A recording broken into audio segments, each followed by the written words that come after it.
재무 분석. 재무 분석은 뭐 재무 비율 공부하는 것이죠. 21문제 해서 뭐 말이 21문제지 저쪽에 또 신용평가 종합 사례 가면은 재무 비율 외우지 않으면은 완전히 그냥 다 떨어지는 시험이잖아요. 그래서 재무 분석 상당히 중요할 텐데 주요 비율의 의미를 알며 풀 수 있는 문제. 이렇게 제가 써놨죠. 워낙에 뭐 비율도 뭐 섞어서 다 그냥 뭐 10개, 뭐 20개 이상이 나왔기 때문에 그냥 다 외우셔야 됩니다.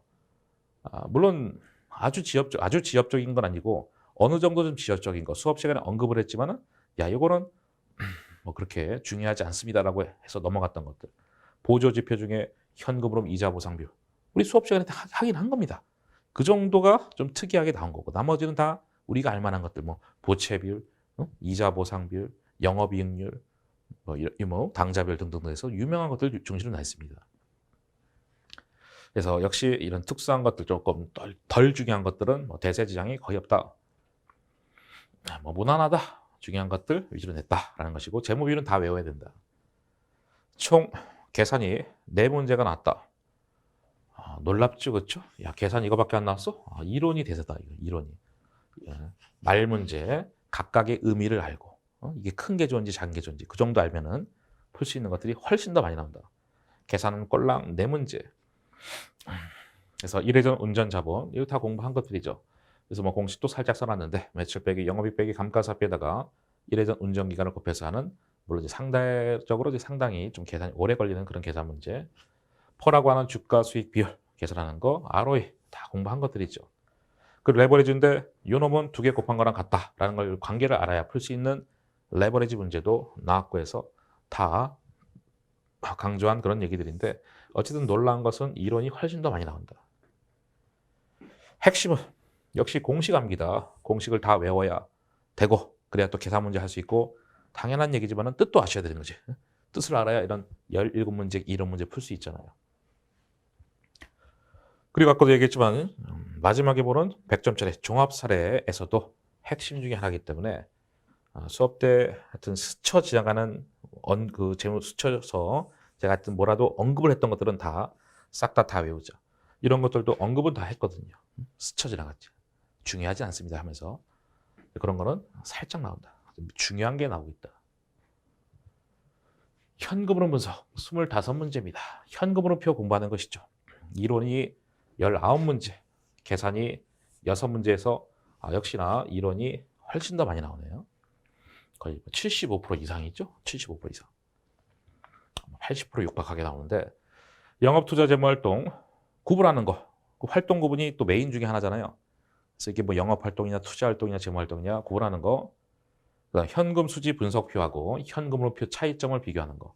이것들도 현금 수지 분석표의 핵심 말 문제가 되잖아. 2개 비교하는 게.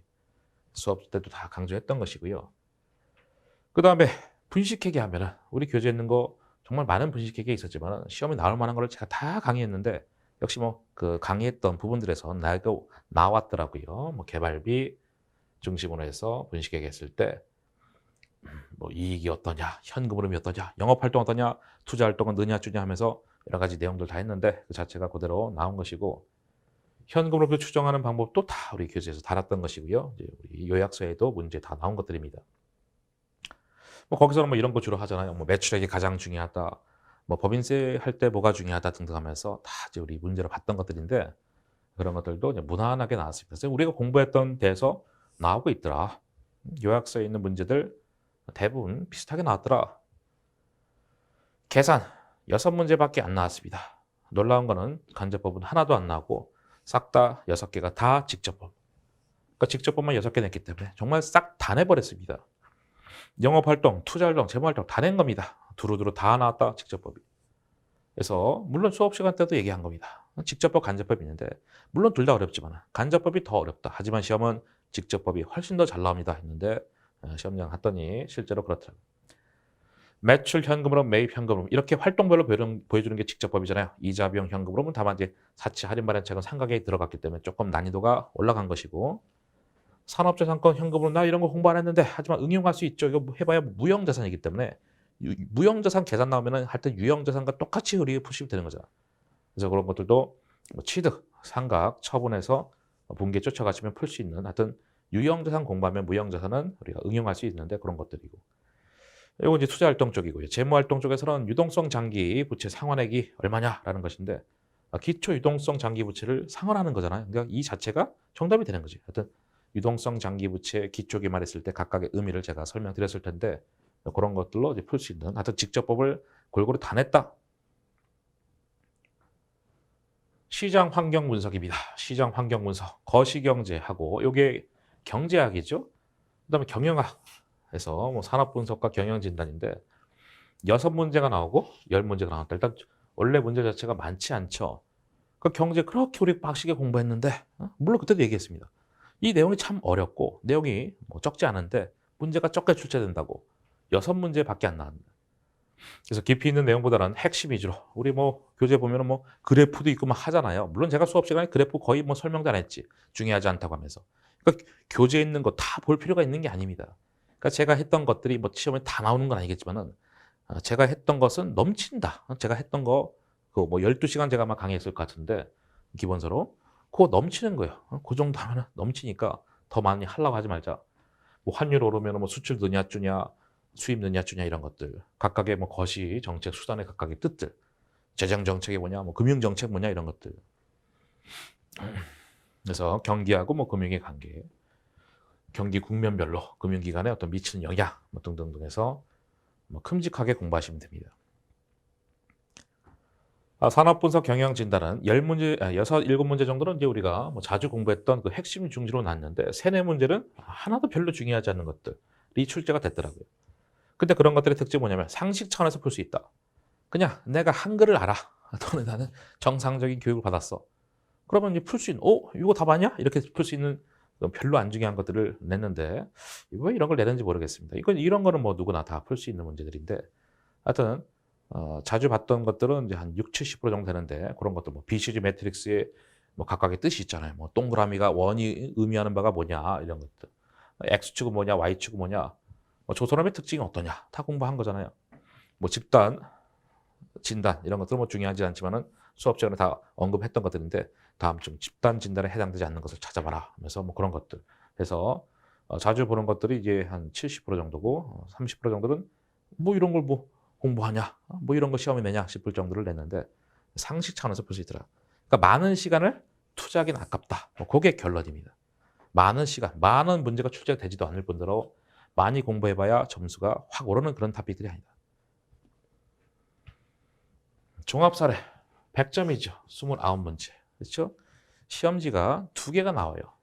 재무 비재무 자료가 15페이지 정도가 주어지고 그리고 시험 문제 자료가 하나 더 주어져. 처음에 놀랐을 수 있죠. 얼마나 분량이 많으면 2개를 쪼개주나. 원래 2개를 쪼개서 주는 겁니다. 그래서 문제는 29개가 나오고요. 야, 이건 페이지가 이렇게 많은데 엄청 많은 내용이 있겠네. 많은 내용이 있지 않습니다. 재무제표 자체가 원래가 내용이 많잖아요. 그래서 주요 분량을 봤을 때 재무제표하고 핵심 주소. 여기까지는 그냥 다 재무제표잖아, 사실상. 재무제표만 해도 뭐 10페이지 넘어가잖아요. 그래서 회사 현황 자료가 다행스럽게도 많지 않다. 왜냐하면 회사 현황 자료가 많으면은 우리 글씨를 많이 읽어야 되거든요. 이 회사가 무슨 업적이고 어떤 상황이고 막 읽어야 되는데 많지가 않아요. 많지가 않은데도 또 문제는 많이 나와. 그러니까 몇 줄 안 읽어갖고 몇 문제만 풀 수 있습니다. 그러니까 결국 신용평가 종합사례도 여기가 메인이 된다. 재무제표. 어차피 다 주석도 다 재무제표이기 때문에 그래서 재무제표가 메인이기 때문에 일반 기업회 기준에서 회계를 공부를 빡시게 해놔야 풀 수 있는 거지. 그리고 현금흐름 분석에서 빡시게 또 공부해야 풀 수 있고 또 하나가 재무 분석 빡시게 공부해야 풀 수 있습니다. 그러니까 결국 이 신용평가 종합사례는 공부를 많이 한다고 실력이 느는 게 아니라 절대로 느는 게 아니라 저쪽을 공부하는 거지. 기업회계 기준 열심히 공부하고 재무 비율 잘 외우고 현금흐름표 잘 공부하면은 풀 수 있는 겁니다. 자연스럽게 그쪽이 잘 되면 여기도 잘 되는 거예요. 거기가 잘 안 되면은 여기도 점수가 안 나오는 것이고 연계가 되는 겁니다. 그래서 이거를 공부를 뭐 내가 종합사례만 찾아가지고 한 10개를 풀었어. 실력 안 늘어요. 한 2개 정도 푸시면 되는 거예요. 넘칩니다. 한 2번 정도만 연습하면은 그래 그렇구나. 이런 식으로 나오는구나. 팍 마시면 되는 거고. 하여튼 뭐 참고로 이번 시험은 기아 자동차 부품을 납품하는 뭐 제조 자동차 부품업이 나왔고요.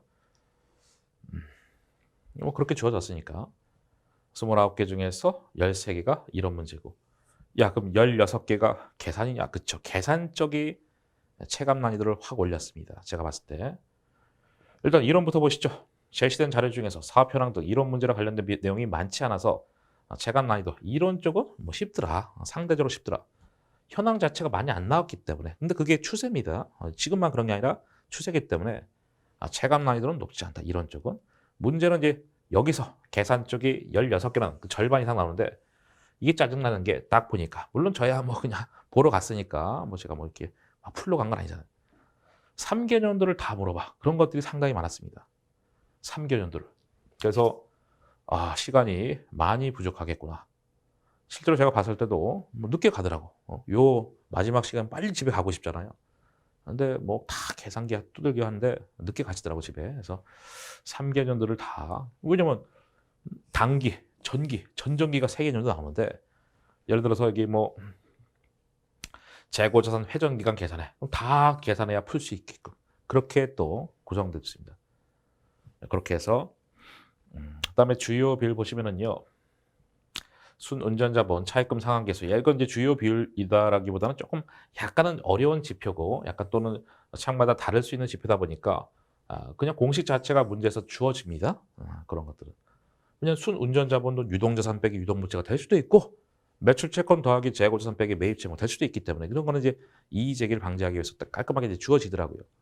당연한 얘기일 수도 있는데 주어지는데 짜증나는 거는 3개년도 모두 다 이마저도 다 계산해야 풀 수 있게끔 많은 문제들이 출제가 됐더라. 실제 시험에 나왔던 주요 비율들. 그래서 뭐 이 정도가 대체로 비율인데 다 보세요. 어떤 느낌 드십니까? 내가 다 공부한 거잖아. 내가 다 공부한 거잖아. 그런 생각이 들지 않아요? 대체로는 다 공부한 것들입니다. 그렇죠? 다 공부한 겁니다.